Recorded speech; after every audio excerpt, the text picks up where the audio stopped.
Nuestro embrión, aproximadamente de 22 días, vamos a observar esto es lo que se está desarrollando con respecto al tubo neural. Aquí teníamos la línea primitiva y el desarrollo, el surco neural con respecto a las placodas para formar y desarrollarse nuestro tubo neural.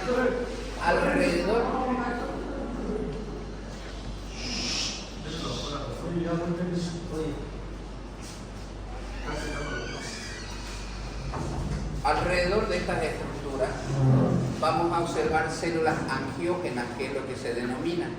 Estas células angiógenas van a formar cúmulos a su vez, y estos cúmulos, en el momento en que hay ese plegamiento, retírense por favor, Orihuela, retírense. Toda la clase les estoy esperando que se callen y no se callan nunca. Los voy a retirar el primero que se siga. Si hacemos un corte a este nivel, es lo que vamos a observar en esta estructura. Esto es el tubo neural, esto es nuestro mesodermo que estamos observando, y estas son las células angiógenas. Esta es la notocorda y esta es la parte endodérmica, este es el endodermo. Entonces, estos son los grupos celulares que estamos observando, y como les mencionaba, al momento del plegamiento, o sea, de ambos lados, el embrión se plega antero-posterior, o sea, se plega así, a este nivel. Y de los costados también, o sea, a lo que se está desarrollando el tubo neural, para cerrarse, estas células se ponen en contacto de un lado y del otro. Y es ahí donde se va a desarrollar y se va a formar nuestro tubo cardíaco. Entonces, al principio, dice, esos cúmulos celulares angiógenos están situados a los lados del embrión y luego se extienden en dirección cefálica y forman un plexo de vasos sanguíneos local en forma de herradura, que es lo que a futuro se va a desarrollar justamente como estamos viendo aquí. Y esta estructura, o sea, que nosotros en este caso lo hemos cortado aquí para poder observar justamente ese tubo cardíaco que se va a desarrollar. Nuevamente, este es el ectodermo que se está desarrollando en nuestro tubo neural. Aquí está el mesodermo y este es el endodermo de color amarillo que se está desarrollando las estructuras. Entonces, en ese plegamiento cefalocaudal y el plegamiento de lado que tiene es donde se van a estar en contacto estas células y se van a formar nuestro tubo cardíaco. De forma independiente, dice, se forman esos cúmulos a ambos lados que posteriormente se conectan con el tubo cardíaco formando lo que serán los arcos aórticos. O sea, de la misma manera, o sea, primero hay un cúmulo de células para formar nuestro tubo cardíaco. Por encima de eso, igual hay otro cúmulo de células que es lo que va a formar los arcos aórticos que vamos a observar, que van a derivar y desarrollar ya las arterias, pero no las de grueso calibre. Con respecto a la aorta y la arteria pulmonar, se van a desarrollar por separado, o sea, a nivel cardíaco. Los arcos aórticos, que se le denomina así, es lo que van a desarrollar las otras estructuras. ¿Cuáles son? Y que tenemos nosotros aquí a este nivel, que ustedes lo saben muy bien, con respecto al tronco brachiocefálico, exactamente, carótida, exactamente. Entonces, subclavias, justamente de esos arcos aórticos derivan esas estructuras. Se forman por separado, pero al final se logran fusionar, porque el corazón, o sea, como habíamos mencionado, en un primer inicio es un tubo, no se ha diferenciado todavía ninguna de las estructuras. Cuando se está diferenciando y se está desarrollando, formando las cavidades, nosotros vamos a ver que lo de arriba, que es la parte venosa que se está viendo, y lo de abajo, la parte arterial, hace una rotación y cambia de posición. O sea, las aurículas se están formando abajo y los ventrículos arriba. Y esto hace una rotación en el corazón, justamente con ese plegamiento que hace el embrión, para que se posicionen las aurículas hacia arriba y los ventrículos hacia abajo. Que eso lo vamos a ver ahora. Como Como consecuencia, como ya habíamos mencionado, del sistema nervioso central, el plegamiento del embrión, cefálico del embrión, el tubo cardíaco y la cavidad pericárdica cambian de ubicación en la región cervical a la región torácica. Entonces, en un inicio se están desarrollando en esta región cervical y con ese plegamiento viene hacia la región torácica a desarrollarse. Va migrando conforme se va desarrollando. Entonces, ahora el tubo cardíaco se halla en medio o al medio de la cavidad pericárdica, subvertido por los vasos sanguíneos. Esos son nuestros arcos aórticos, raíces aórticas. El mesodermo lateral, su hoja visceral, dice, el mesodermo lateral, su hoja visceral, adyacente al tubo cardíaco, que es lo que habíamos mencionado, se va engrosando y formando el miocardio. Aquí está nuestro tubo cardíaco y adyacente a esto se va engrosando y formando la parte del miocardio. Las células mesodérmicas del seno venoso se tienden sobre el tubo cardíaco para formar el epicardio. Entonces tenemos, anatómicamente sabemos, endocardio por dentro, miocardio en la capa muscular y el epicardio que era por fuera. Entonces aquí tenemos nuestro tubo cardíaco, como les había mencionado, este es nuestro tubo cardíaco. Se comienza a alargar hacia los 23 días y en su posición cefálica se pliega en dirección ventral y caudal y hacia la modificando la forma del corazón, donde se va a formar la porción auricular y el tronco arterioso. Entonces, lo que habíamos mencionado, esto está por arriba y hace justamente ese giro y esa posición donde ya se están desarrollando acá la parte auricular con los grandes vasos en relación a los arcos aórticos y la parte ventricular igual en relación con la parte venosa.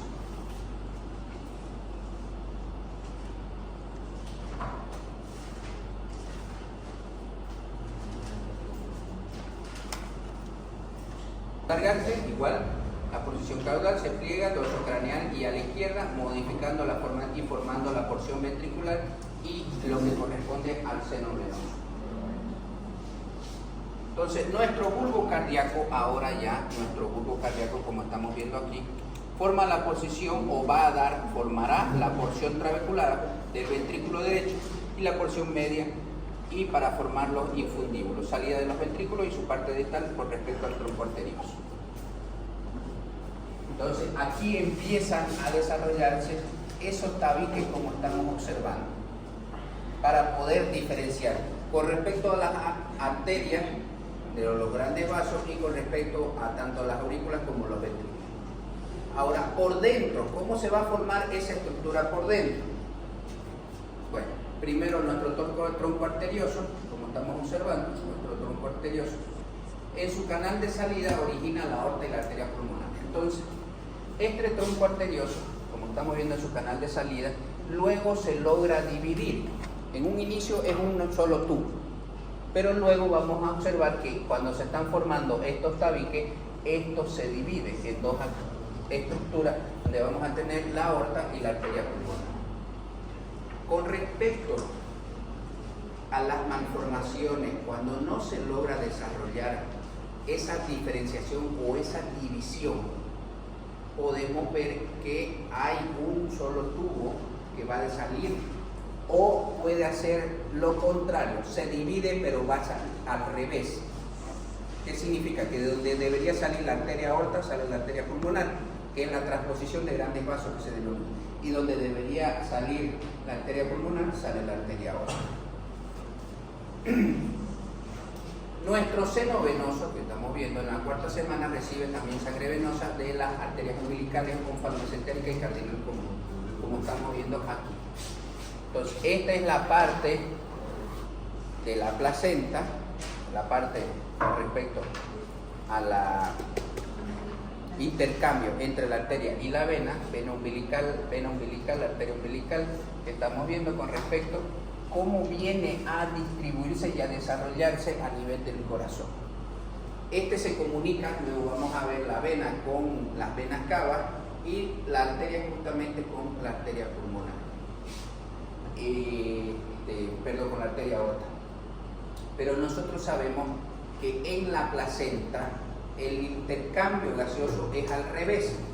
O sea, la vena que recoge la sangre de la placenta es la que lleva la sangre oxigenada, la vena vitelina. Y las arterias vitelinas que vienen del corazón y de toda la distribución son las que traen la sangre no oxigenada hacia la placenta. Aquí, por eso el intercambio gaseoso, como ocurre en la placenta, no es que no nacen las arterias de la placenta, o sea, del cordón umbilical y la placenta, no nacen las arterias terminan ahí. Por eso es que con respecto a la circulación y la oxigenación es invertido. Además, no nos olvidemos, habíamos dicho que como el pulmón no funciona, no necesita oxigenar la sangre, o sea, todo lo hace la placenta, nutrientes y oxigenación. Entonces, hay una comunicación tanto interauricular como interventricular. Que eso lo vamos a ver cómo se desarrolla con respecto a las paredes y los tabiques en relación a tanto a la parte auricular como la parte ventricular, que en el momento del nacimiento hay un cierre de esos espacios. Ustedes conocen como la ventana oval en la aurícula. Entonces nosotros vamos a ver de que hay los tabiques, en este caso hay de arriba hay uno más largo, o sea, los tabiques que se están en relación a la ventana oval, hay uno más largo y otro más corto. Ahora, del lado opuesto, o sea, se forman dos, porque tenemos dos tabiques a ese nivel, hay uno más largo y otro más corto. O sea, de arriba uno más largo y otro más corto de abajo. Luego vamos a ver que se desarrolla otro donde de abajo es más largo y de arriba es más corto. Para en el momento, porque ¿qué es lo que hace cerrarse eso? Es los gradientes de presión. La presión, porque como ya no viene a través del cordón umbilical, viene a través de las venas cavas hacia la aurícula, ese aumento de presión es el que hace que se cierre esas estructuras. Cuando no se cierra, hay una comunicación entonces, o persistencia del conducto o agujero válvulo. Cuando no se cierra, ¿cómo nos daríamos cuenta de un paciente, un recién nacido, que no se ha cerrado la ventana o agujero válvulo? ¿Cómo nos daríamos cuenta nosotros?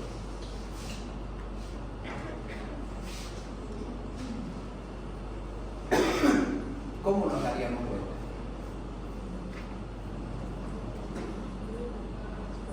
Al haber una comunicación entre las aurículas, ¿qué es lo que ocurriría?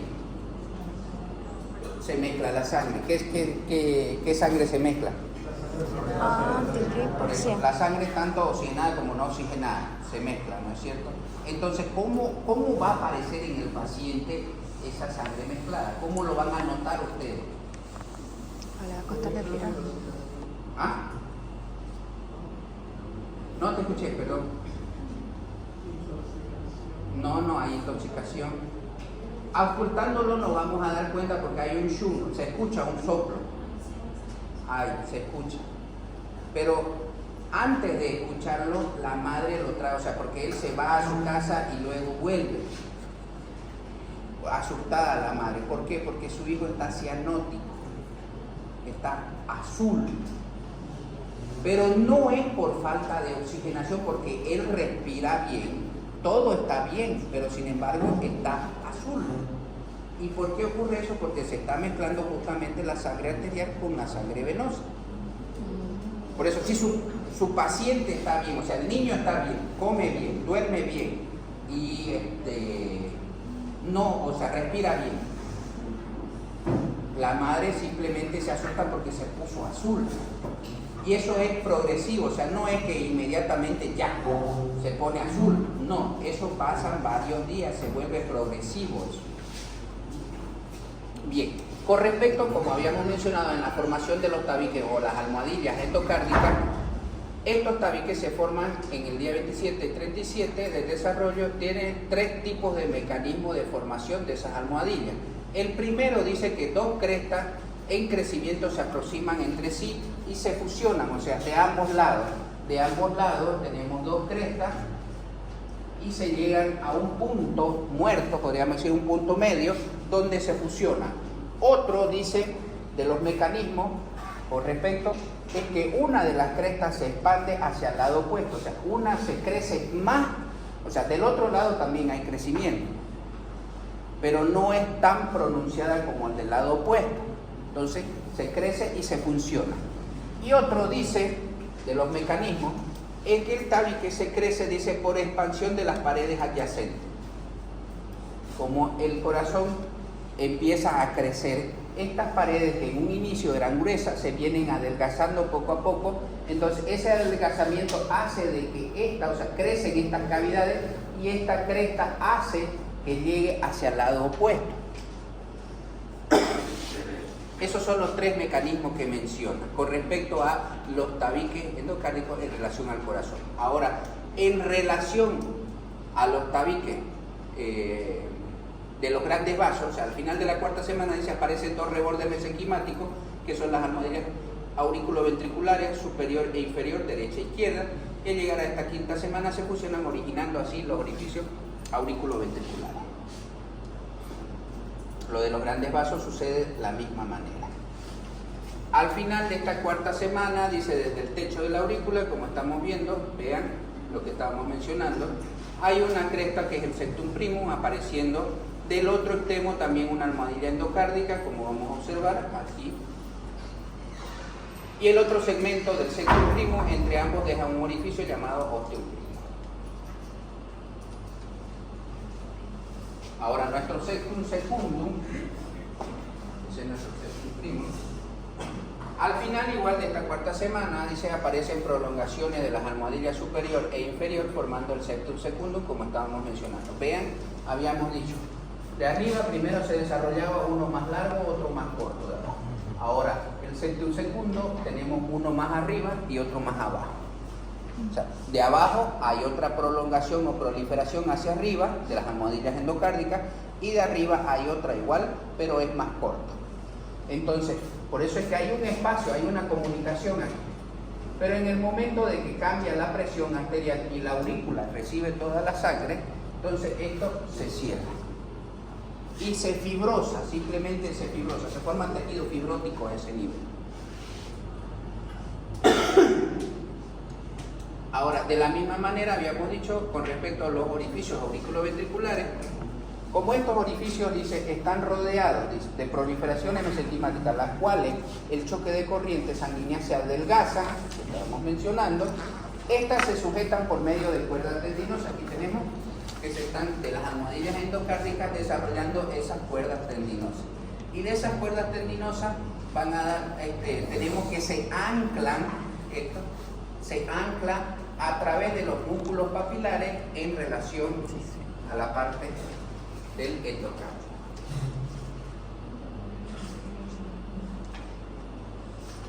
De esta manera, dice, se forma el canal auriculoventricular, como habíamos dicho, izquierdo para las válvulas mitral o bicúspide y 3 para el lado derecho con respecto a la válvula tríquea.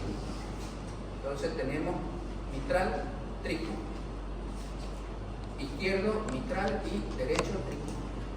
3 válvulas. Y con respecto a las válvulas semilunares es el mismo desarrollo con respecto al tronco terminado, que se advierten primordios de las válvulas semilunares en forma de pequeños tubérculos existiendo para el canal aórtico y para el pulmonar. Como habíamos mencionado en un inicio, están unidos y luego se separan. Esta separación es, como hemos mencionado en muchos otros, por dicotomía que se menciona, o sea, muerte celular hay a este nivel. Hay muerte celular para que se logre separar. De la misma manera que se formó las crestas pulmonares para desarrollo de separación del pulmón con la parte del tubo digestivo, de la misma manera que se van a desarrollar las palmas de las manos, habíamos dicho en un inicio, el miembro superior y el miembro inferior no es que se desarrolla todo, o sea, se estira, por así decirlo, que se estire y luego se desarrolla la estructura, no. Primero hay un esbozo o un reborde primario y este se va desarrollando al mismo tiempo todo, o sea, músculo, piel, hueso, todo se está desarrollando. Antebrazo, luego brazo y por último la palma de los dedos. Pero en un inicio es todo pegado. Para que se separen los dedos hay pliegues interdigitales y estos pliegues interdigitales, esas células se mueren. Así es que se van a separar tanto los dedos de la mano como del pie. Entonces, de la misma manera, hay muerte celular, lisis celular. Entonces, al final de esta cuarta semana, las paredes internas de los ventrículos se expanden y forman de esta manera el tabique interventricular muscular. Dicha fusión no es completa, como habíamos mencionado, y solo la almohadilla endocárdica inferior la completa, construyendo una porción membranosa del tabique interventricular. ¿Qué significa? Igual aquí a este nivel hay un espacio, hay una porción fibrosa, igual en este tabique interventricular, que igual por el cambio de gradiente de presión, igual se cierra.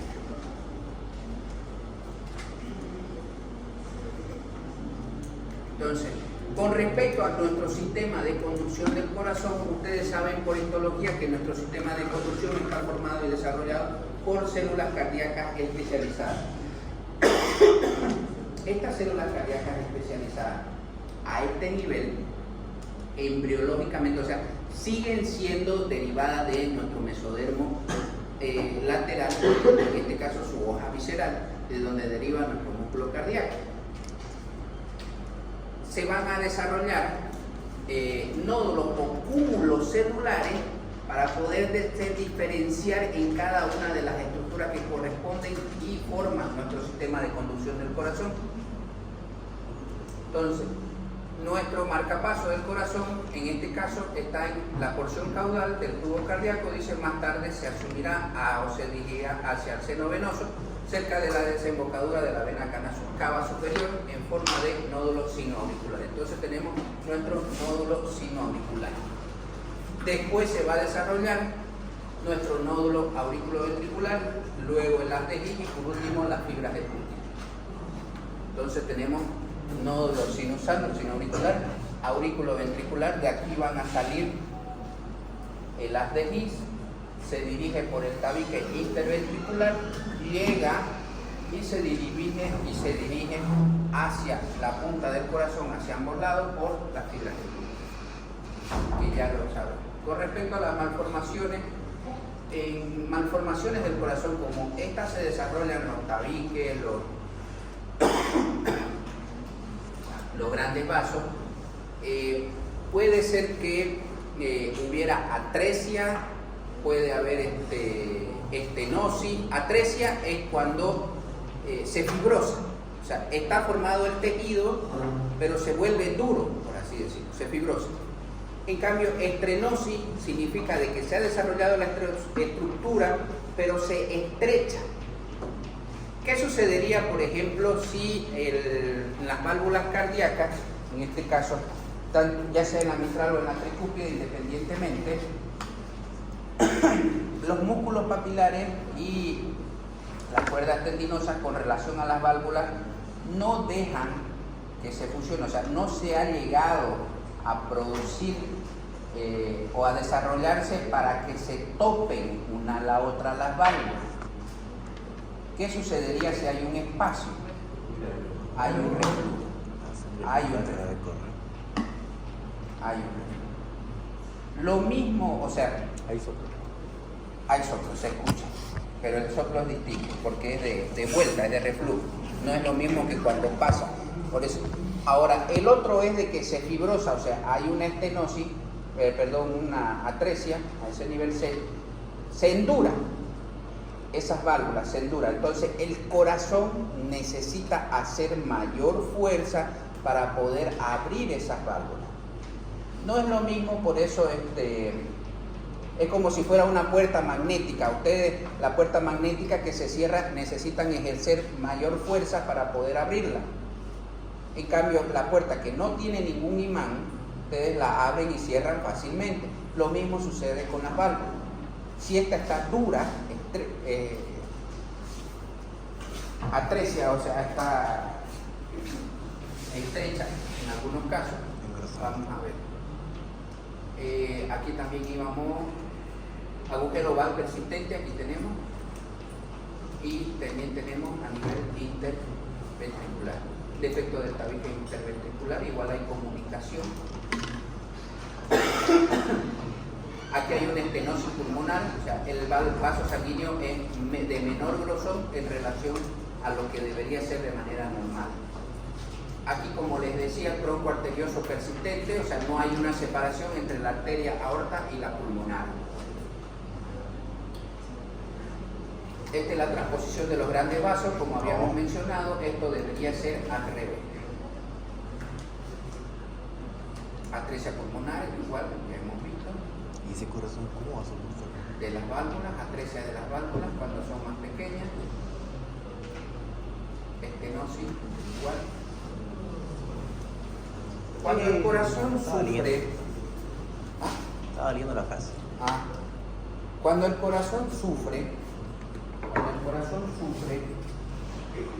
y yo les he dicho siempre de que nuestro cuerpo tiene un tiempo de adaptación. Todas nuestras células tienen independientemente del tipo de célula, tiene su tiempo de adaptación. Pero si esto persiste, por ejemplo, si hay una estenosis aórtica, entonces, ¿qué es lo que va a ocasionar? Que el músculo cardíaco aumente de tamaño. Pero va a llegar a un punto donde el corazón ya no puede crecer y ya no puede resistir esa presión. Entonces, ¿qué es lo que puede ocurrir? Paro cardíaco. O sea, una cosa es que ocurran los paros cardíacos y otra cosa es que puede haber ruptura cardíaca. Se puede dar que las fibras miocárdicas se rompen. Eso puede ocasionar que pueden causar problemas renales y pueden causar problemas cardíacos. O sea, todos esos órganos están en muy estrecha relación: corazón, riñón y hígado. Las cardiopatías congestivas que se le denominan. El pulmón, cuando el pulmón es el afectado, solamente afecta al corazón, no es lo mismo que estos tres órganos aparte.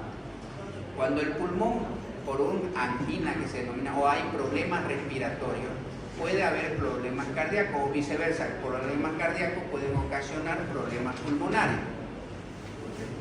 Entonces, cuando estos dos están afectados, no hay afectación ni en el hígado ni en los riñones. Es cortito el tema, no es largo.